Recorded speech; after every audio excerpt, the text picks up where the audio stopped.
87년의 인생을 살면서 깨달은 게 하나 있습니다. 사람들은 항상 묻죠. 어떻게 그렇게 평온해 보이세요? 어떻게 그 나이에도 열정적이세요? 비밀을 알려드릴까요? 저는 사람을 버리는 법을 배웠습니다. 놀라셨나요? 냉정하게 들리나요? 하지만 제 말을 끝까지 들어주세요. 왜냐하면 이건 당신의 인생을 바꿀 수 있는 이야기니까요. 30대 때 저는 할리우드에서 인맥이 전부라고 믿었습니다. 파티에 가고 모든 사람과 좋은 관계를 유지하려 했었죠. 그러던 어느 날 제 에이전트가 말했습니다. 모건, 당신은 사람은 많은데 왜 그렇게 지쳐 보이죠? 그때 깨달았습니다. 곁에 사람이 많은 게 중요한 게 아니라 나쁜 사람이 없는 게 중요하다는 것을요. 제가 쇼생크 탈출을 찍을 때였습니다. 촬영장에 한 스태프가 있었어요. 실력은 좋았지만 늘 불평불만이었죠. 날씨가 왜 이래? 감독은 왜 저래? 이 씬은 별로야? 처음엔 공감해줬습니다. 힘들지, 그럴 수 있어 하면서요.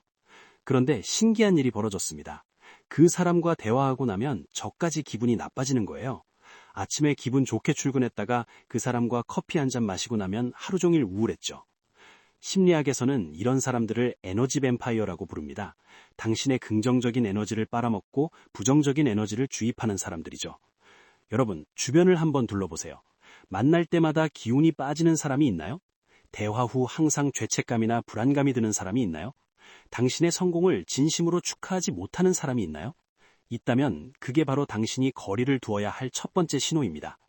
할리우드에서 수많은 사람을 만나며 저는 4가지 패턴을 발견했습니다. 첫째, 당신의 경계를 존중하지 않는 사람. 제가 한 감독과 일한 적이 있습니다. 처음엔 열정적이다라고 생각했죠. 하지만 새벽 3시에 전화하고 주말에도 일 얘기하고 노라는 답을 절대 받아들이지 않았어요. 건강한 관계는 상대의 노를 존중합니다. 당신이 싫다고 했는데도 계속 밀어붙이는 사람? 그건 존중이 아니라 지배욕입니다. 둘째, 항상 피해자 코스프레를 하는 사람. 세상이 나한테만 왜 이래? 사람들이 날 이해 못해. 나는 항상 운이 없어. 저도 그런 친구가 있었습니다. 10년 동안 같은 불행을 반복하며 제게 하소연했죠. 조언을 해도 도움을 줘도 바뀌는 건 없었어요. 왜냐하면 그 사람은 해결책이 아니라 동정을 원했으니까요. 이런 사람들은 당신을 감정 쓰레기통으로 만듭니다. 자신의 부정적인 감정을 버리는 장소로요. 셋째, 당신 앞과 뒤에서 다른 얼굴을 보이는 사람. 영화계엔 이런 말이 있습니다. 카메라 앞과 뒤가 다른 배우를 조심하라. 인간관계도 마찬가지입니다.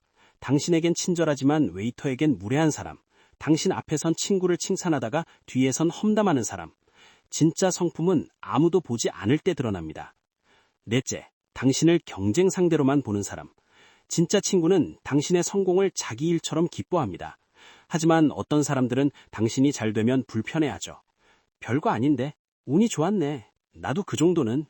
이런 반응이 나온다면 그 사람은 친구가 아니라 당신을 이용해 자신의 자존감을 채우는 사람입니다. 이제 여러분이 물을 겁니다. 그래서 어떻게 하라고요? 관계를 끊는 게 쉽지 않다는 거 압니다. 특히 오래된 인연이라면 더더욱요. 저도 그랬으니까요. 이 사람과 20년을 알았는데 혈육인데 나만 떠나면 나쁜 사람 되는 거 아닌가? 하지만 제가 배운 건 이겁니다. 완전히 끊지 못하겠다면 감정의 거리부터 두세요. 물리적으로는 같은 공간에 있어도 정서적으로는 거리를 둘 수 있습니다. 제가 사용하는 방법을 알려드리죠. 1. 관찰자 모드로 전환하기. 상대가 부정적인 말을 할 때 즉각 반응하지 마세요. 마치 영화를 보듯이 생각하는 겁니다. 이 캐릭터는 지금 저런 대사를 하는구나. 이 사람은 저렇게 생각하는구나. 당신의 마음에 돌을 던지지 못하게 마음의 호수에 방탄유리를 설치하는 거죠. 2. 에너지 배분하기. 저는 사람들을 3그룹으로 나눕니다. A그룹, 제 에너지를 100% 줘도 아깝지 않은 사람들. B그룹, 적당한 거리에서 예의 바르게 대하는 사람들. C그룹, 최소한의 접촉만 유지하는 사람들. 냉정해 보이나요? 하지만 이게 현실입니다. 당신의 시간과 에너지는 무한하지 않습니다. 3. 아니요라고 말하는 연습. 처음엔 어렵습니다. 죄책감도 들고요. 하지만 매번 예스라고 하면 결국 당신 자신에게 노라고 하는 겁니다. 미안, 그건 못 도와줄 것 같아. 오늘은 혼자 있고 싶어. 그 얘기는 듣고 싶지 않아. 이 문장들을 연습하세요. 거울 앞에서라도요. 여러분, 제가 왜 이 이야기를 하는 줄 아세요? 87년을 살면서 깨달은 건 인생은 정말 짧다는 겁니다. 제가 젊었을 때는 몰랐어요. 시간이 무궁무진한 줄 알았죠. 그래서 아무나 제 인생에 들어오게 뒀습니다. 하지만 지금은 압니다. 하루하루가 한 사람 한 사람과의 시간이 얼마나 소중한지, 당신을 존중하지 않는 사람과 보내는 10분은 당신을 사랑하는 사람과 보내지 못한 10분입니다.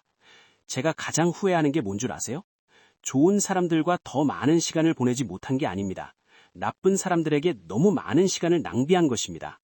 혼자 있는 고독은 견딜만 합니다. 오히려 성장의 시간이 되기도 하죠. 하지만 나쁜 사람과 함께 있는 외로움, 그건 정말 치명적입니다. 둘러싸여 있지만 고립되고, 말하지만 이해받지 못하고, 함께 있지만 혼자인 그 느낌, 그건 진짜 외로움입니다. 오늘부터 당신의 마음 공간에 보안 요건을 세우세요. 이 사람은 내 삶을 더 풍요롭게 하는가? 이 관계는 나를 더 나은 사람으로 만드는가? 이 질문에 노라면 용기 있게 거리를 두세요. 죄책감 느낄 필요 없습니다. 당신의 마음을 지키는 건 이기심이 아니라 자기 존중입니다.